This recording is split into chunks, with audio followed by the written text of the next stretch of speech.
Hello and welcome to another walkthrough by Commander Rogden from Rogden Game. This is part 2 of our Overworld quests and dungeon series. We are going to be looking at acquiring the Spellbreaker as part of the Only Cure quest. The location we are looking to reach is the Shrine to Periite, which will likely start from Markarth.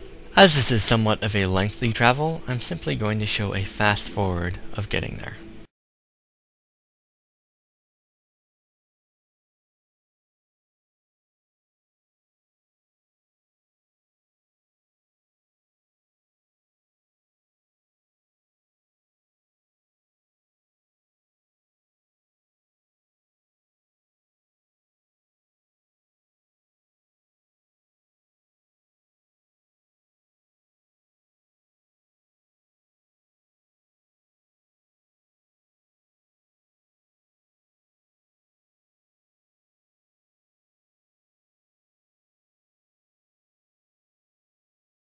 Once you reach the shrine, you'll want to speak with Kesh the Clean and ask to commune with Periite. Yes, the incense. Fetch for me a deathbell flower, 1 silver ingot, a flawless ruby, and some vampire dust. Then According to Kesh, we now need to find 1 deathbell flower, 1 silver ingot, 1 vampire dust, and 1 flawless ruby. To acquire vampire dust, you merely need to kill a vampire, many of which can be fought during the Companion's questline. To acquire a silver ingot, I recommend seeking out your local blacksmith. A single deathbell flower can be found immediately upon entering Morthal. If you have exhausted that supply, you can always purchase one from Enthyr at the College of Winterhold. Flawless ruby is the trickiest ingredient. Unfortunately, you can only find them by chance or from randomly high-level creatures, such as giants or master vampires. Once you have acquired the ingredients, return to Kesh and inhale the fumes from this cauldron. After your psychedelic hallucination, you'll be directed to kill Orchendor, can be found near the Dwemer Ruins, Barthandam, which is located approximately here. Before leaving, it may interest you to read this Speechcraft skill book. The ruins, assuming that your object fade is high enough, should be visible from this location, and you can simply take this winding path over to them. When you enter the ruins, you'll be confronted by 2 afflicted enemies before you can proceed to the main gate.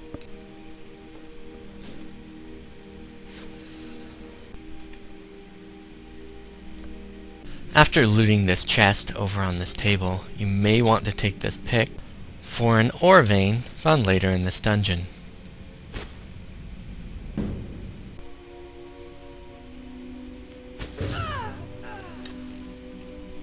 Before heading to our main objective, if you have decent lockpicking skills, you can obtain some additional loot. In the next room you will find 3 Periite mages doing some sort of ritual.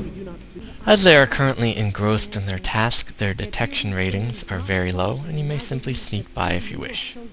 There are 4 patrolling afflicted in this area, 1 that travels back and forth on this platform,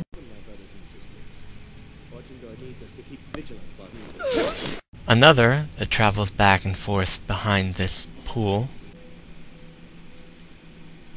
a 3rd and stronger afflicted patrolling a circuit along this stairwell, and the 4th guarding the switch.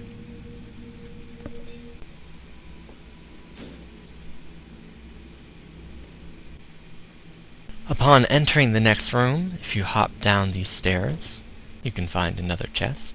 If you head into this next room for the treasure on the wall, 2 dwarven spheres will spawn in. If you wish to kill the next afflicted without engaging in combat, simply stand on this pressure plate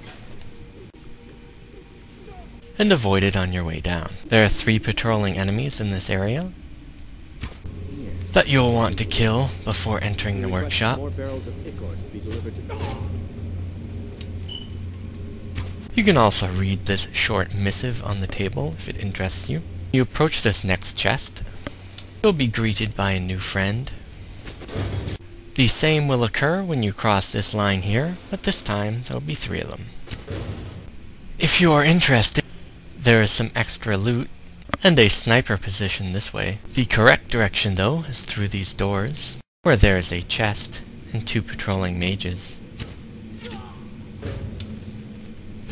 There are 4 additional enemies patrolling this next area that you may have already killed.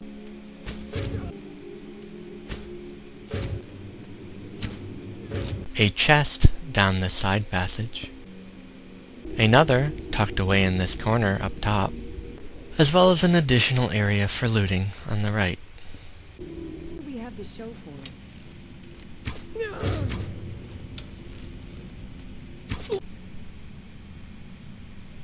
That includes a speechcraft skill book.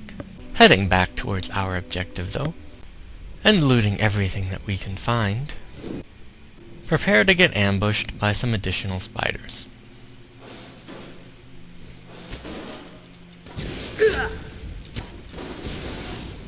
There are 3 patiently waiting enemies in this next room, one of which can be killed by pulling this lever, the other 2 by whatever method you please.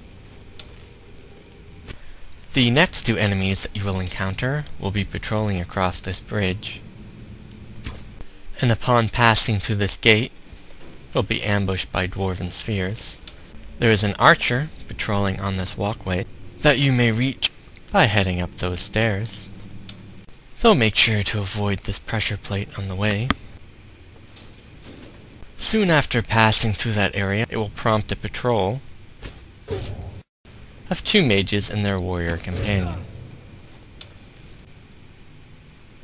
If you remembered to take the pick, you can mine some gold. And as long as you avoid stepping on this platform, you can prevent spiders from spawning. In the next area there is a chest behind this gate, and potential death through this door.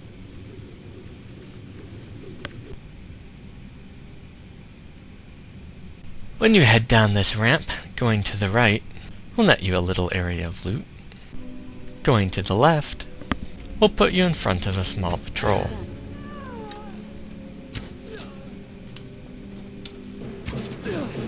After you have finished with the patrol, you may go up this ramp and deal with 3 afflicted mages, or you may ignore them entirely. In the Arconyx, you will find numerous dwarven spiders, as well as some dwarven spheres. Once you navigate your way to the top of this area, you will encounter a chest, a dwarven centurion, and some quicksilver ore, if you remembered your pick. Going down this suspicious hallway, we'll encounter us with another dwarven spider ambush. And finally, patrolling this hall, we find our target, who has an alteration skill book and the key to get out of this area.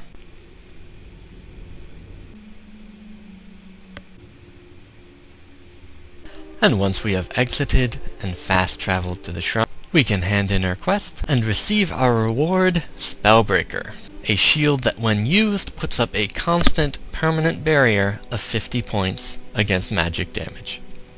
This completes our walkthrough of Overworld Dungeons and Quests Part.